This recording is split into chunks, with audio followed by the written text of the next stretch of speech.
तो भाई ट्रांसफॉर्मर्स तो हम सब ने देखी हुई है, जिसमें हमें एक ऐसी सिविलाइजेशन दिखाई जाती है जो लिविंग मशीन से बनी होती है, जो कि कार्स, प्लेन्स और इवन की किसी भी टाइप के व्हीकल में ट्रांसफॉर्म हो सकती है, जिनके पास ऐसी टेक्नोलॉजी है जो ह्यूमंस ने कभी इमेजिन भी नहीं की है। तो भाई आज की वीडियो का सवाल यहाँ पर ये है कि उनकी टेक्नोलॉजी हम ह्यूमन से कितनी एडवांस है। क्या टेक्नोलॉजी के मामले में हम ह्यूमंस भी साइबरट्रॉनियंस को सरप्राइज कर सकते हैं या फिर नहीं? तो भाई चलो आज कंपेयर करते हैं ह्यूमन वर्सेस साइबरट्रॉनियंस की टेक्नोलॉजी को और देखते हैं कि एक्चुअल में कौन कितना एडवांस है। तो भाई सबसे पहले बात करते हैं साइबरट्रॉनियंस की, यानी कि ट्रांसफॉर्मर्स की। तो भाई ये सिविलाइजेशन साइबरट्रॉन नाम के प्लेनेट से बिलोंग करती है और सबसे इम्पोर्टेंट डिफरेंस ये है कि साइबरट्रॉनियन टेक्नोलॉजी सिर्फ मशीन्स बनाने तक लिमिटेड नहीं है। उनकी टेक्नोलॉजी और उनकी बायोलॉजी प्रैक्टिकली एक ही चीज बन चुकी है, जिसका मतलब ये है कि एक साइबरट्रॉनियन खुद एक हाईली एडवांस मैकेनिकल ऑर्गेनिज्म है, जहां पर उनके अंदर भाई intelligence, energy system, weapon, sensors और ट्रांसफॉर्मेशन टेक्नोलॉजी नेचुरली इंटीग्रेट है। भाई हम ह्यूमंस को एक कार बनाने के लिए फैक्ट्री, इंजीनियर्स, कंप्यूटर्स और थाउजेंड्स ऑफ कंपोनेंट्स चाहिए होते हैं, लेकिन साइबरट्रॉनियंस को भाई वो खुद को ही एक व्हीकल में ट्रांसफॉर्म कर सकते हैं और यहीं से हमारा टेक्नोलॉजिकल गैप उनके साथ शुरू हो जाता है। अब भाई ह्यूमन सिविलाइजेशन की सबसे बड़ी लिमिटेशन है एनर्जी, जहाँ पर हम electricity, fossil fuels, nuclear power, solar energy जैसे सोर्सेज को यूज करते हैं, लेकिन हम अभी भी कॉन्स्टेंटली बेटर एनर्जी सोर्सेज को डेवलप नहीं कर पाए हैं। और दूसरी तरफ अगर मैं बात करूं साइबरट्रॉनियंस की, तो भाई उनके पास है एनर्जन।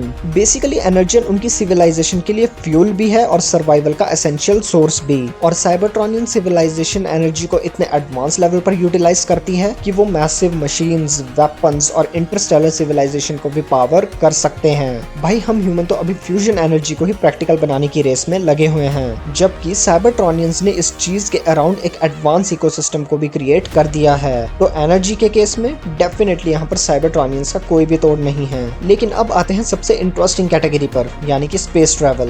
भाई हम ह्यूमंस मून पर ट्रैवल कर चुके हैं, मार्स पर अपने रोबोट्स भी भेज चुके हैं और हमने वॉयेजर जैसे स्पेसक्राफ्ट को सोलर सिस्टम के बाहर तक भी भेजा हुआ है। हमारा यूनिवर्स बहुत ही बड़ा है और हमारी टेक्नोलॉजी उसके कंपैरेटिवली काफी छोटी है। भाई हमारे एक ह्यूमन स्पेसक्राफ्ट को एनॉर्मस अमाउंट का फ्यूल, लाइफ सपोर्ट सिस्टम और ईयर्स ऑफ ट्रैवल की जरूरत पड़ सकती है, लेकिन साइबरट्रॉनियंस भाई वो मल्टीपल प्लैनेट्स के बीच में ट्रैवल कर चुके हैं। ट्रांसफॉर्मर्स की डिफरेंट कंटिन्यूटीज में उनके स्पेसक्राफ्ट और इंटरस्टेलर लेवल टेक्नोलॉजी काफी एडवांस दिखाई गई है। और साइबरट्रॉनियन सिविलाइजेशन का स्केल ही प्लेनेटरी नहीं बल्कि इंट्रा प्लेनेटरी और समटाइम्स तो इंटरस्टेलर लेवल का है। तो इमेजिन करो, ह्यूमंस अभी मार्स पर परमानेंट सेटलमेंट का प्लान बना रहे हैं। याद रखना, सिर्फ प्लान बना रहे हैं। और साइबरट्रॉनियंस भाई उनके लिए मल्टीपल यूनिवर्सेस के बीच में ट्रैवल करना एक नॉर्मल पार्ट हो चुका है। तो भाई हाँ, स्पेस टेक्नोलॉजी में भी साइबरट्रॉनियंस का कोई तोड़ नहीं। तो भाई अब बात करते हैं आर्टिफिशियल इंटेलिजेंस की, यानी कि एआई की। तो भाई अब यहाँ से गेम थोड़ी इंटरेस्टिंग हो जाती है, क्योंकि हम ह्यूमंस ने एआई को क्रिएट कर दिया है, जहाँ पर हमारे एआई सिस्टम्स लैंग्वेज को समझ सकते हैं, इमेजेस को जनरेट कर सकते हैं, प्रॉब्लम सॉल्व कर सकते हैं और इंक्रीजिंगली ऑटोनोमस टास्क को परफॉर्म कर सकते हैं। लेकिन साइबरट्रॉनियंस के केस में एआई और लाइफ के बीच का डिफरेंस ही प्रैक्टिकली खत्म हो जाता है, जहाँ पर ऑप्टिमस प्राइम, बम्बलबी या फिर मेगाट्रॉन्स ये कोई सिंपल रोबोट्स नहीं हैं, बल्कि ये सेंटिनल बीइंग्स हैं। भाई इनके पास पर्सनैलिटी है, मेमोरीज है, इमोशंस हैं, डिसीजन मेकिंग एबिलिटी और अपनी खुद की एक कॉन्शियसनेस भी होती है।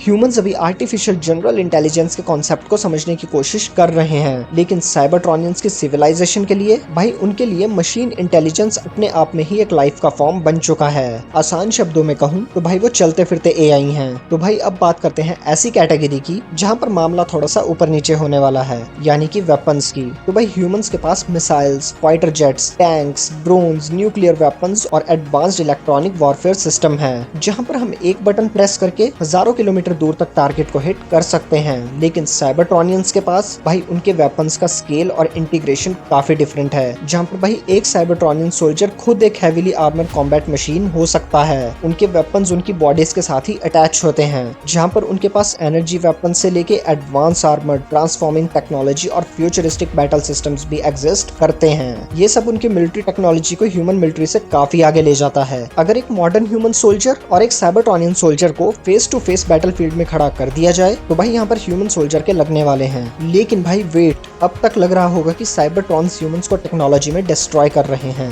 लेकिन यहीं पर एक इंटरेस्टिंग पॉइंट भी है। हम ह्यूमैनिटी की सबसे बड़ी स्ट्रेंथ है अडेप्टेबिलिटी। ह्यूमंस ने रिलेटिवली शॉर्ट पीरियड में फायर से इंडस्ट्रियल एवोल्यूशन तक, फर्स्ट एयरप्लेन से स्पेस फ्लाइट तक और सिंपल कंप्यूटर से मॉडर्न एआई तक मैसिव टेक्नोलॉजिकल प्रोग्रेस की है। Cybertronian civilisation potentially millions of years पुरानी टेक्नोलॉजिकल सिविलाइजेशन हो सकती है। अब भाई यहाँ पर बात ये है कि हम ह्यूमंस को उतना टाइम तो मिला ही नहीं, जहाँ पर अपने थोड़े से ही टाइम में हमने अपने प्लेनेट के रिसोर्सेज को मैनिपुलेट करके एक ग्लोबल टेक्नोलॉजिकल सिविलाइजेशन क्रिएट कर दी। सो अगर क्वेश्चन ये हो आज कौन ज्यादा एडवांस है, तो डेफिनेटली यहाँ पर साइबरट्रॉनियंस का नाम आएगा। लेकिन अगर क्वेश्चन ये हो कि कौन ज्यादा रैपिडली ग्रोथ कर रहा है, तो ह्यूमंस को अंडर एस्टिमेट करना यहाँ पर गलत होगा। इसीलिए भाई भले ही टेक्नोलॉजी में साइबरट्रॉनियंस हम ह्यूमंस से एडवांस हों, लेकिन एडेप्टेबिलिटी और रैपिड ग्रोथ में हम ह्यूमंस भी पीछे नहीं। और ऑनेस्टली यही हम ह्यूमैनिटी का सबसे बड़ा वेपन है। तो भाई तुम्हारा क्या कहना है इस पे, मुझे कमेंट करके जरूर बताना। और अगर तुम्हें ये वीडियो पसंद आई हो तो इस वीडियो को जाने से पहले लाइक और प्लीज चैनल को याद से सब्सक्राइब कर देना। मैं मिलूंगा एक और ऐसे ही इंटरेस्टिंग वीडियो के साथ। Thanks for watching.